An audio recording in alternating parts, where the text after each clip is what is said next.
Welcome back to the channel, guys. I know today is Wednesday and I usually do these tutorials and tech talks on a Thursday, but I leave to Las Vegas tomorrow for a Come Up trip. Make sure you subscribe to the Come Up. Nate Richter's been doing a really great job and we're putting out a shit ton of content, or I should say a lot of content, because this is a Christian channel. Anyways, for today, we're gonna be talking about tires, as you saw from the title. And the reason for that is that I installed these brand new Colt Crew white wall tires, and they're pretty badass and they look awesome. The problem is they're not conducive to my type of riding. And why is that? Well, number one, everyone in BMX seems to really like the trend of having really fat tires. And these tires come in at 2.4, which is a pretty wide tire. As you can see on my fork, you have about, I don't know, half an inch of clearance on each side, maybe even less. The problem is that I ride brake. I should also mention that people like to ride a square setup, and that means that both your front and your rear tires are the same size. In BMX, you don't really have to do that, but it is a trend now to ride two big fat tires. And at 2.4, these are some of the biggest ones on the market. Like I said, the problem is that I have brakes. So what happens is on the back end here, the actual brake arms rub on the tire. If you dial in your bike really, really good, it won't rub at all. But the thing is, when you grind or do tricks and you land sideways or you snag your back end on something, your tire will shift and then it will rub. So as you can see, it is currently rubbing.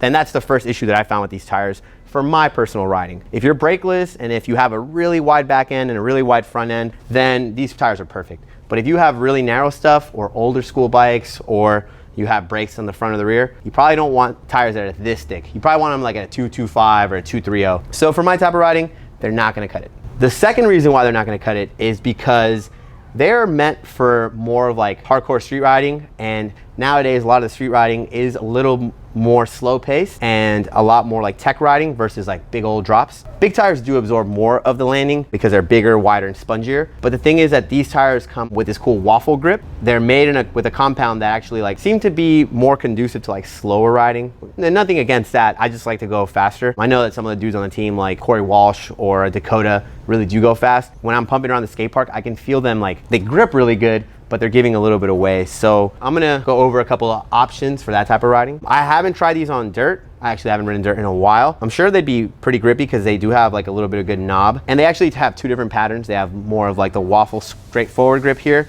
and on the side it's more like a mesh pattern. So they do grip really well, but I want something that's a little faster. Previously I was riding the Shadow Contender, and these are the welterweights, but I was riding the featherweights. They are a little thicker, so they're good for street riding.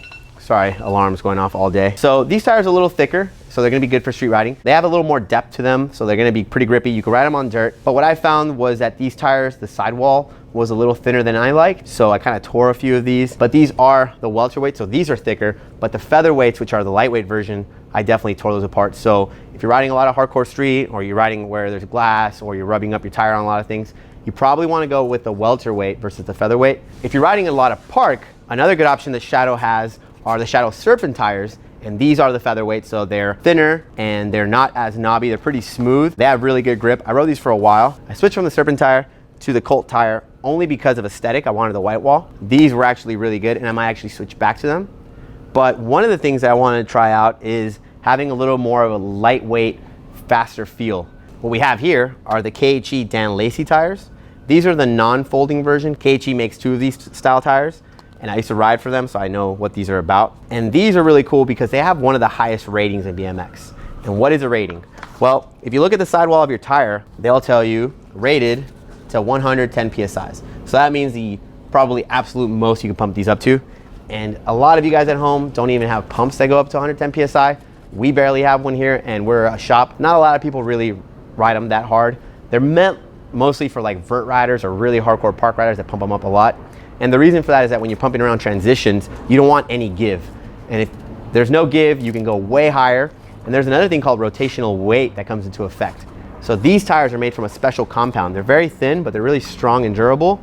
But they're also soft and grippy, and they're very smooth. So that's perfect for park riding. The other thing is that these are the non-folding version, so they'll have a steel bead that goes around them. KHE also makes these tires, which are the KHE original Mac 2s and Mac 1.5. So this is a 2.0 tire, so it's not as wide as like the tires that are traditionally run nowadays. And this is a 1.5, which is super thin.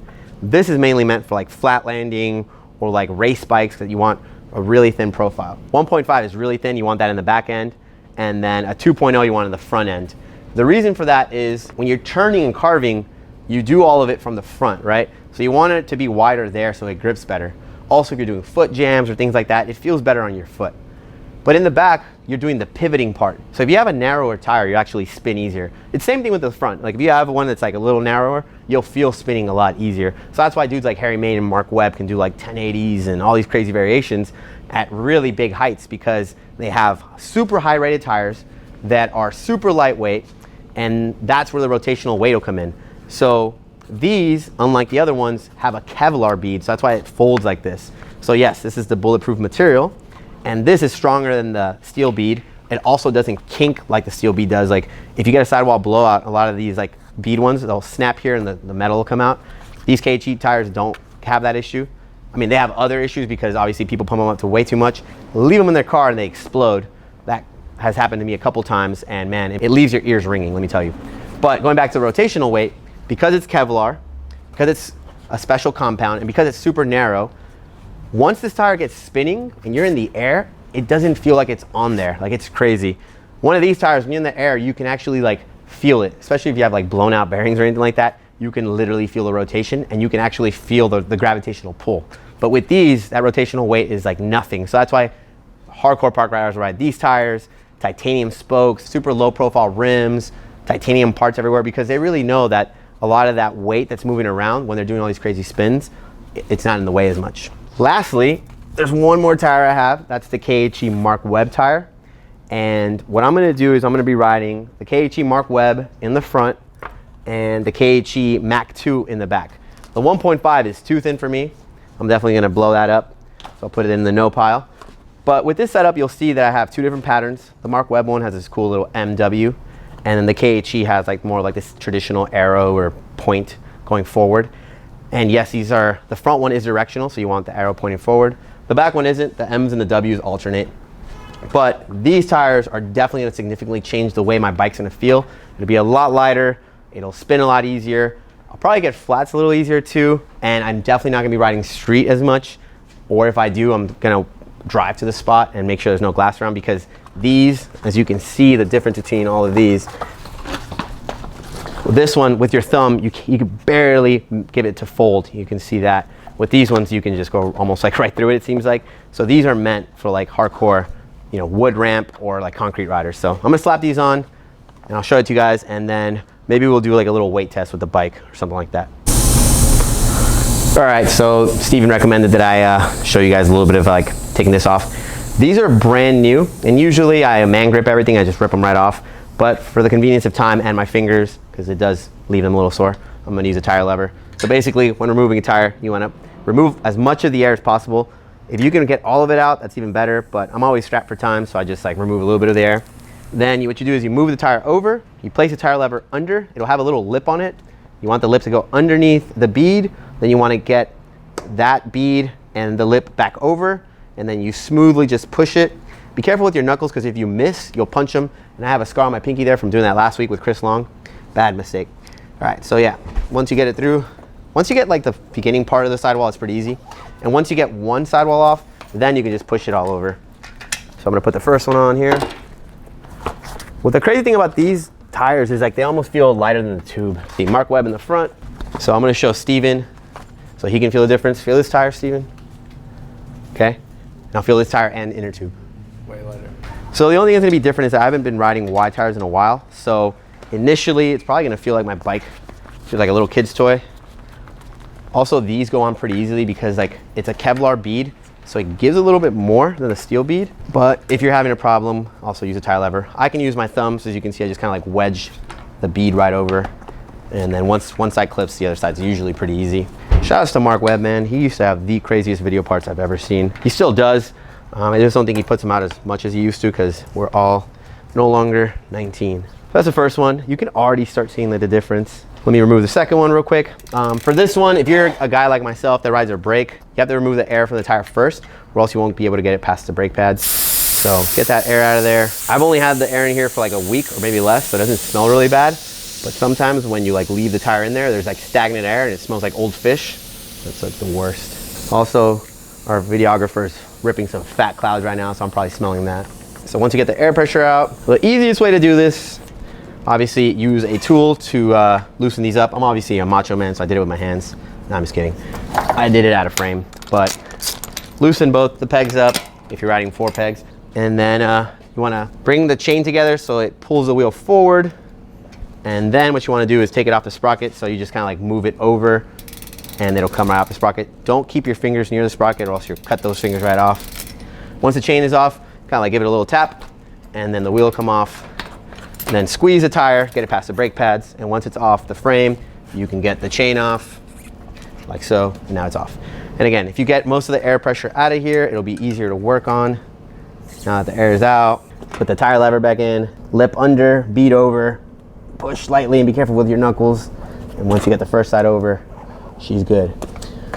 Also, if you want these tires, I'll give them away to one of you guys. How I'll do so, just post a picture of your tire, tag me, and I'll go look at as many tires I can as fast as I can, and I'll pick somebody and send these to you.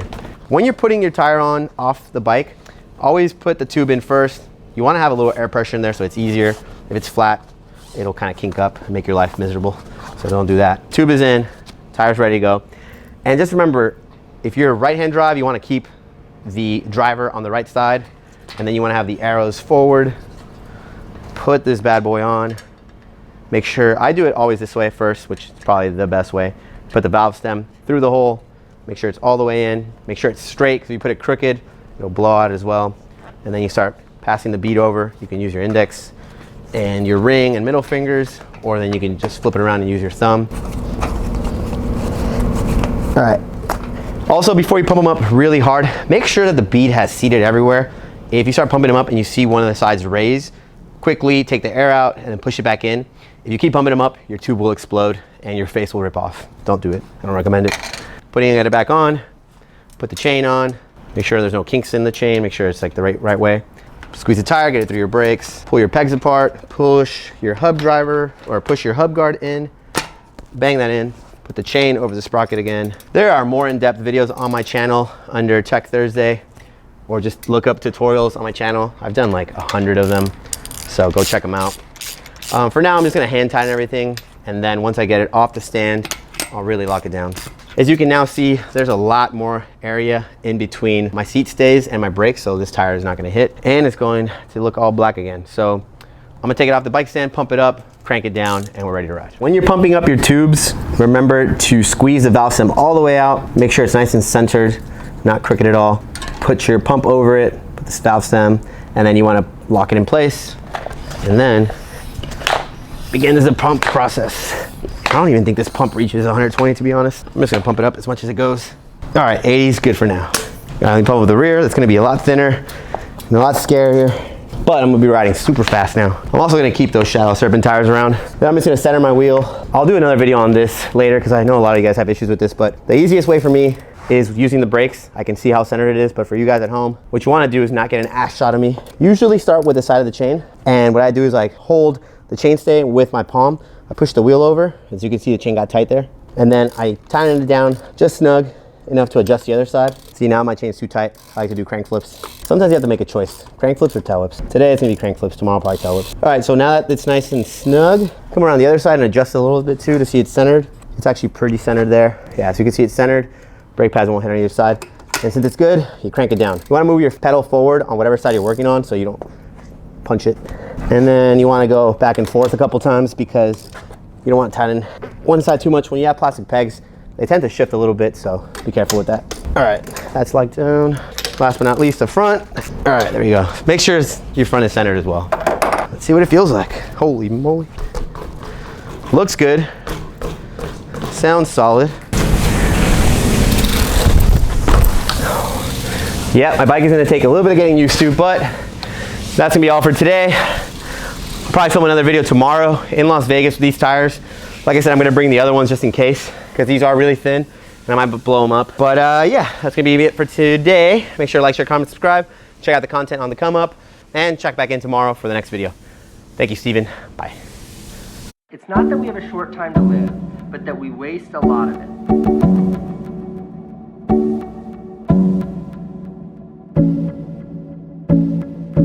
Not that we have a short time to live, but that we waste a lot of it.